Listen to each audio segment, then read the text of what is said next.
Friedrich Engels'in o meşhur eserine, yani sosyalizmin entelektüel yolculuğunu anlatan Ütopya'dan bilime dalıyoruz bugün. İşte bu soru Engels'in bütün meselesinin kalbinde yatıyor. Yani fikirler mi dünyayı değiştirir yoksa dünya mı fikirleri yoğurur? Bu soru aslında parlak hayallerle sert gerçeklerin amansız çarpışmasının da başlangıcı oluyor.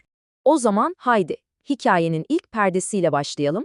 Yani o büyük ütopyacı sosyalistlerin güçlü ama bir o kadar da havada kalan rüyasıyla. Şimdi Engels bizi alıp doğruca aydınlanma çağına götürüyor.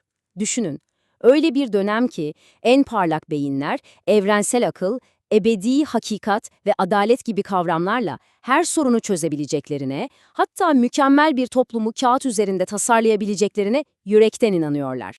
İşte bu entelektüel iklimden, o dönemin dünyasındaki o derin çatlakları, o büyük adaletsizlikleri gören ve daha iyisi mümkün demeye cüret eden 3 tane dev isim çıkıyor karşımıza. Peki bu 3 ismin yöntemi neydi? İşte burası çok ilginç. Hepsi de kendilerini sanki tarihin dışından gelen bir ilhamla, evrensel bir hakikate tesadüfen ulaşmış birer dahi gibi görüyorlardı. Yani onlara göre bu parlak fikirler bundan 500 yıl önce de pekala bulunabilirdi, tarihsel bir zorunluluktan çok bir tür zihinsel piyangoydu bu. Mesela Saint-Simon, Fransız devrimini bir sınıf mücadelesi olarak okumuştu, evet. Ama mülksüzlerin, yani sizin deyiminizde yoldaşlarının iktidara geldiği o terör dönemine baktığında ortaya çıkan sonucun bir kıtlık ve başarısızlık olduğunu söylüyordu. Ve işte bu bizi hikayemizin ilk büyük argümanına, yani tezine getiriyor. Ütopyacılar için çözüm, toplumun içinde, onun maddi gerçekliğinde keşfedilecek bir şey değildi. Hayır, çözüm parlak bir zihnin ürünü olarak sıfırdan icat edilmeliydi. Tamamen akıl ürünü, tarihsel koşullardan bağımsız mükemmel bir plandı bu. Peki, böylesine parlak, böylesine akılcı bir fikir, tarihin o sert ve değiştirilemez gerçekliğiyle yüzleşince ne olur? İşte bu soru bizi tam da antiteze, yani hikayenin ikinci perdesine taşıyor. Sonuç, Ütopyacılar için tam bir hayal kırıklığıydı. Çünkü Fransız devriminin o büyük vaadi, o beklenen akıl krallığı bir türlü gelmedi. Onun yerine ne geldi biliyor musunuz? Burjuvazinin krallığı. Yani zenginle fakir arasındaki uçurum daha da derinleşti, o meşhur kardeşlik ilkesi ise kendini vahşi bir rekabete bıraktı. İşte bu, tam olarak Engels'in işaret ettiği o temel ayrımı gözler önüne seriyor. Bir yanda çözümü insan zihninde icat etmeye çalışan ütopik yöntem, diğer yanda ise çözümü tarihin maddi gerçeklerinde, yani fabrikalarda, tarlalarda, üretim ilişkilerinde keşfetmeye çalışan materyalist yöntem. Engels'e göre ütopyacılar tamamen yanlış yere bakıyorlardı. Cevap kafaların içinde değil dışarıdaki dünyadaydı. Yani bu yeni perspektife göre tarihi ileri iten asıl güç öyle parlak fikirler falan değil. Asıl motor toplumun ekonomik yapısı, yani üretim biçimleri ve bu üretim biçimlerinden doğan sınıf mücadeleleriydi.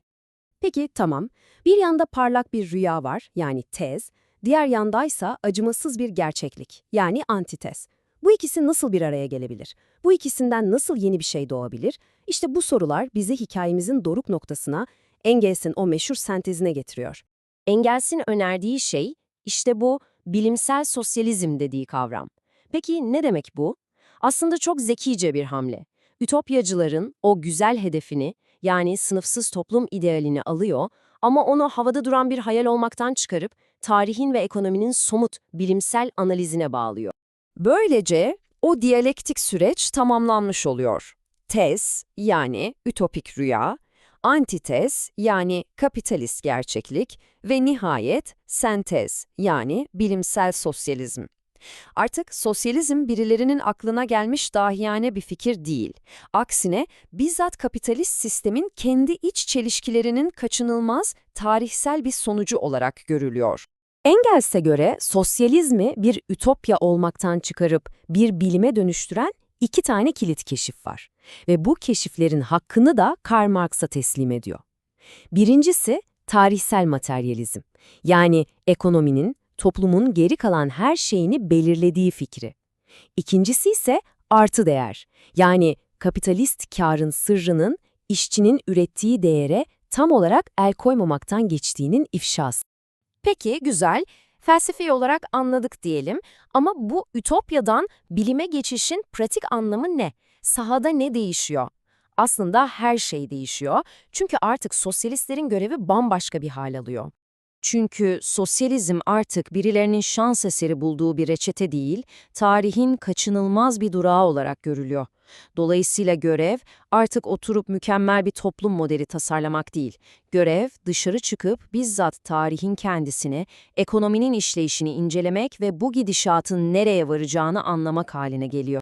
Ve en önemli değişiklik belki de bu. Artık yeni görev, tarihsel ve ekonomik koşulları derinlemesine araştırmak ve bu sistemin içindeki çatışmayı sona erdirecek yolu yine o sistemin içinde keşfetmek. Bu da şu demek, proletarya artık birilerinin gelip kurtaracağı zavallı bir kurban değil. Aksine kendi zincirlerini kıracak olan tarihsel aktif bir öznenin ta kendisi. Ve bu fikir, bu yeni yaklaşım inanılmaz bir hızla karşılık buldu.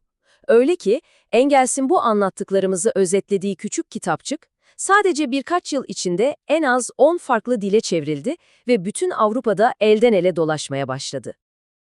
Ve bütün bu yolculuk bizi en başa, o ilk sorumuza geri getiriyor. Engels cevabını net bir şekilde verdi.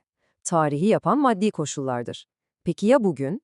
Bizim yaşadığımız bu çağda büyük toplumsal değişimlerin asıl motoru ne? Hala parlak fikirler mi? Yoksa içinde yaşadığımız o somut maddi koşullar mı? İşte bu soru Engels'in bize bıraktığı en büyük miras belki de.